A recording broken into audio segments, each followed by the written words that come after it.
Good evening, dear viewers, and welcome to a new episode of Hello Kuwait.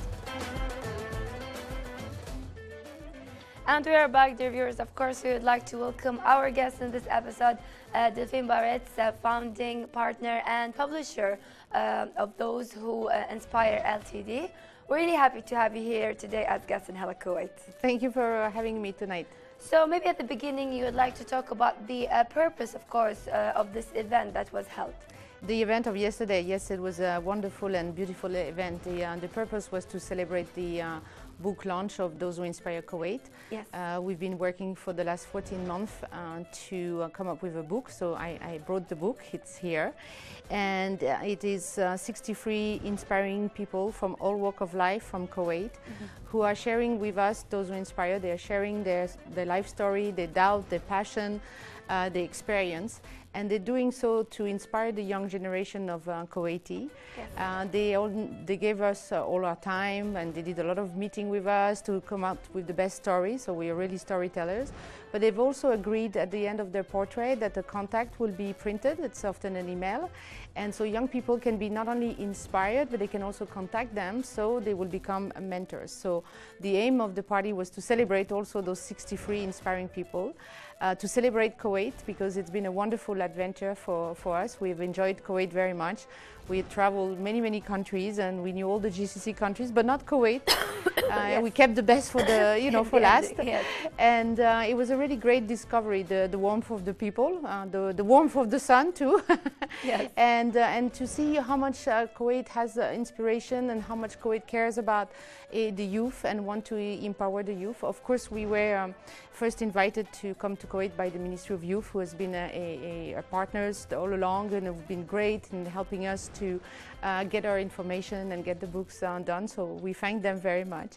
Yesterday, actually, Sheikh Zain from the Ministry of Youth came, and we were very honored. She stayed the whole time with us, and it was really fantastic.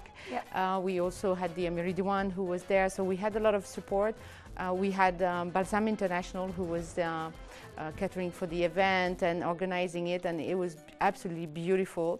People were very glamorous. They all were dressed, in traditional costume, and we ourselves were wearing Kuwaiti dresses designed by Balsam. So we were really honoring Kuwait, honoring the 63 inspiring people and what they want to achieve, which is empower and inspire the youth. Yeah. Yes, and it's really great to see, as I can see actually from your own reaction and your own reviews, it was a really great event itself. Having the idea of creating such a great book, of course, for inspiring all of the generations that are here in Kuwait, of course, it's really great, and it's a great, let's say, achievement itself. Talking about the organizers, of course, lots of organizers that you mentioned were there and supporting, of course, when it comes into that. That's also a really great bonus when it comes into that, of course. So maybe you'd like to talk also about the event itself, the pianist that was there, yes, who played, of course, and presented a really great piece of work and art.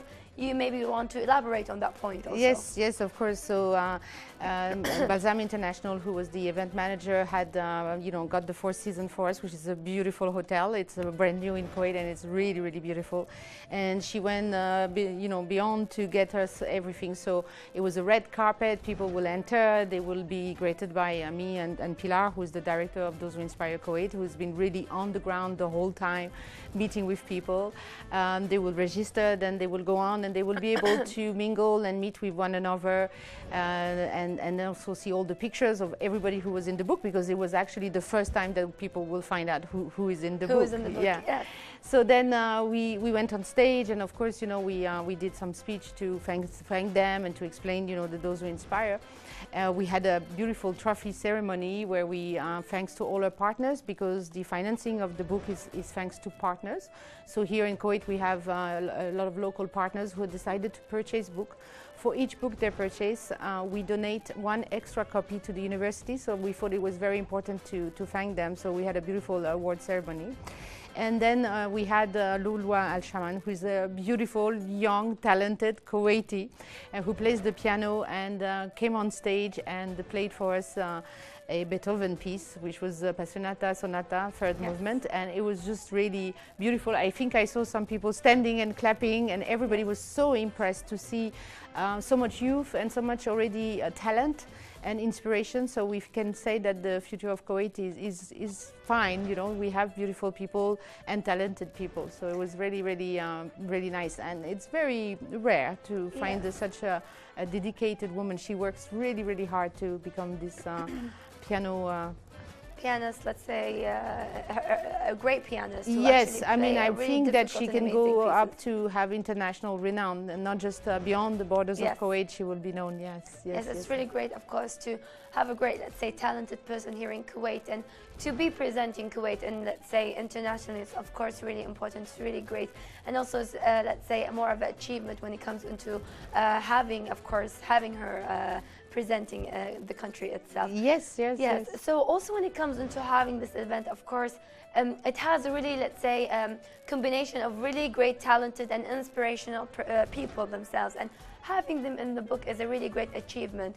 So again, maybe you'd like to talk about the aim and more, let's say, important aspect of having and creating such a book itself. Yes, so the idea of creating Those Who Inspire came in 2011. We did our first book in the Sultanate of Oman, and what we wanted to do is to give the youth local role model. We felt it was very important, so we've been doing books all over the world. And here in Kuwait, we felt it was even more important to really anchor people, give them pride, the young people, and to show them what's happening in their own background. Sometimes you don't know, but you have amazing, inspiring people. We have, for example, Darina Morgil, who was in our book, who is studied marine biology, and she did a whole thesis on shark, which is a very, very rare, challenging and really difficult. Yes, not easy for a woman. She had to, she had done all her studies in Kuwait University, so all in Arabic. Then she had to learn English. Go to Australia, learn everything about shark. Be courageous enough to dive in the tanks with them, and who's absolutely amazing. And this amazing person is not only portrayed in her book, but she's coming with us tomorrow, because the book is one thing.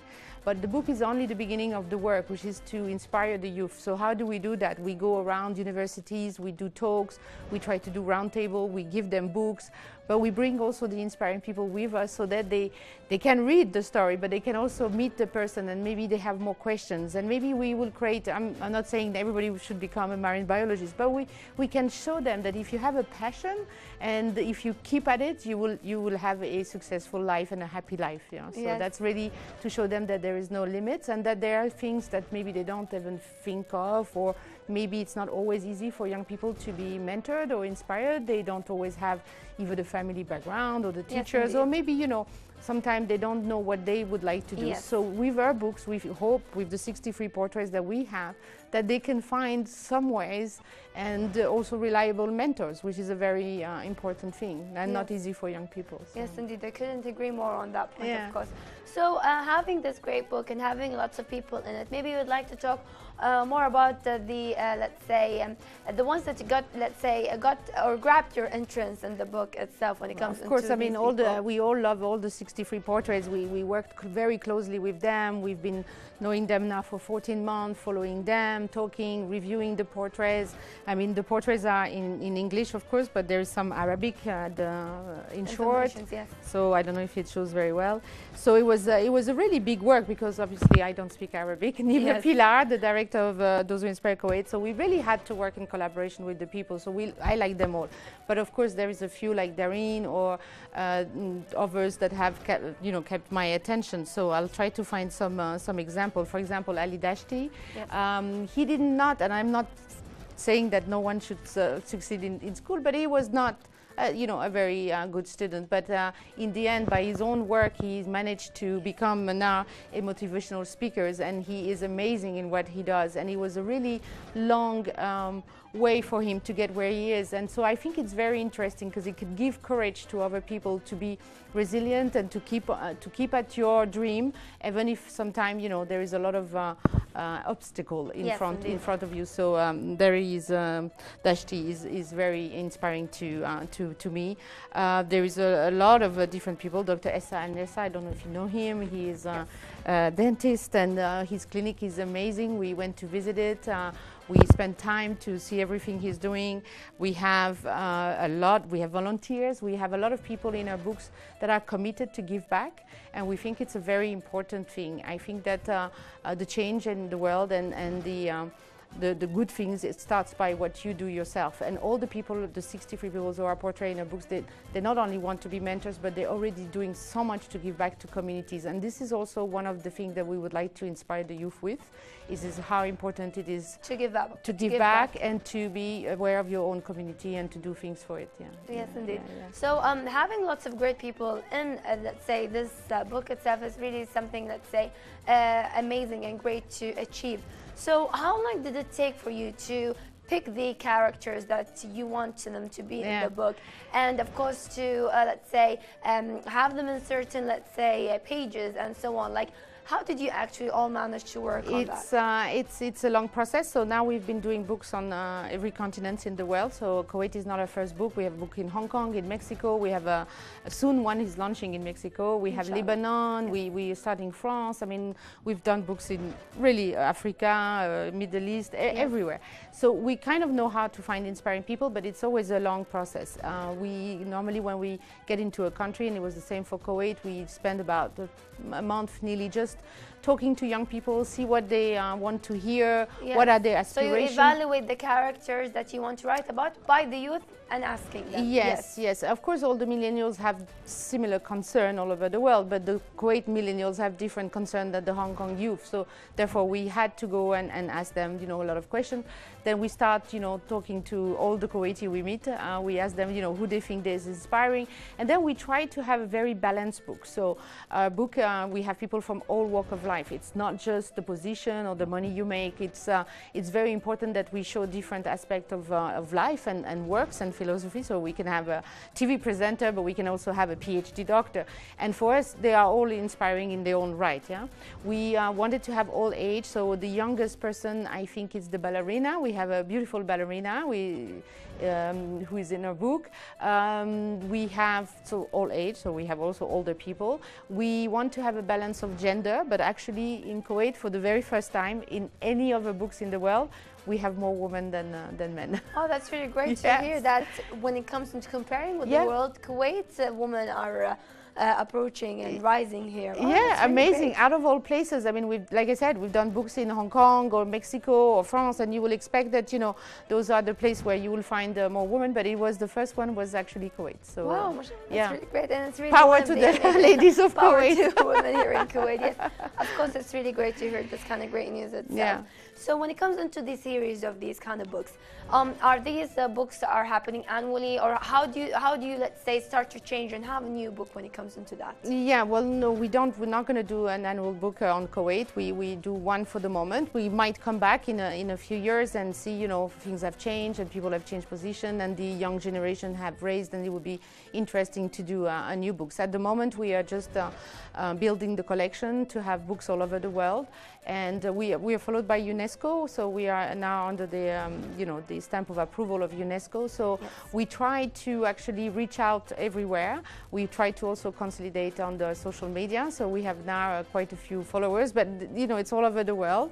We are trying to really create awareness about spreading the inspiration and the mentoring. So not for now, the second part of Kuwait, but maybe one day soon we will come back and assess what's going on. What we want is that this book now is living in Kuwait. It's going to be found in every universities. Companies have bought the books. Their employees will get it. People will start talking about it. We hope that the young people will, Snapchat, Instagram, share the stories that inspire them the most with their peers, and that they will want to reproduce the same idea and to find mentors and to inspire, and then we'll do a lot of different stories or maybe coverage on social media. But this is the first step, and it's it's the ignition spark, so to get the ball rolling. Yes, and of course it's one of the amazing, let's say, steps that actually happening here in Kuwait. And of course when it comes into different, let's say, countries around the world, when it comes into you choosing, let's say, the characters and the achievement that they do to become an inspirational, iconic figure for the ones who actually, let's say, still did not know where their dream is, and maybe, let's say, they get inspired when it comes into, let's say, reaching their goals, no matter how old they are. They say nothing is, let's say, lost when it comes into that. So, of course, it's such a great achievement, and we'd like to really thank you for your time. Thank you. To be here and to present such a great work. It was really a pleasure having this kind of conversation personal interview with you and, of course, knowing more about it. So thank you very much. Thank you. Thank you very much. Thank you. And with that, dear viewers, are going to head to our third report, which is about Arab media, and then we'll be back again.